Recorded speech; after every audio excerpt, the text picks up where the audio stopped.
जेबे जेबे अन्याय एवं अत्याचार बढ़ी थाए तेबे तेबे भगवान विष्णु सही अन्याय एवं अत्याचार मुक्त करने पाई नुआ नुआ रूप रे अवतार नहीं थांती।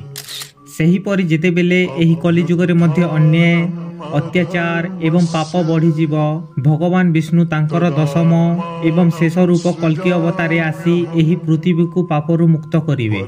तेबे आसंतु एही वीडियो माध्यम रे आमे जानिबा भगवान कल्किंकर अवतार एवं पृथ्वीर ध्वंस। यह हेउछि कलिजुग अधर्म पाप एवं ध्वंसर जुग। एठारे धर्म धीरे धीरे शेष होइछि एवं लोक माने लोभ क्रोध एवं अहंकार रे बुड़ी जाउछंती।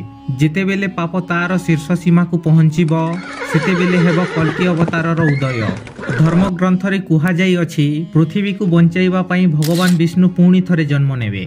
तांको नाम हेब कल्कि जे अत्यंत तेजस्वी शक्तिशाली एवं अद्वितीय योद्धा हेबे। तांकर जन्म हेब कलिजुगर सर्व प्रतिकूल समय रे। कलिजुगर शेष परिसीमा को पहुंचीबा समय रे प्रलय आरंभ हेब पृथ्वी कंपिब आकाशरु अग्नि बर्षिब।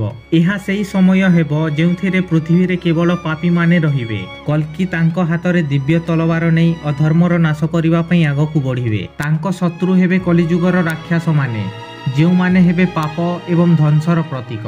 यह हेब युद्ध पाप एवं पुण्यर धर्म एवं अधर्मर एवं एही युद्ध रे अधर्मर विनाश निश्चित।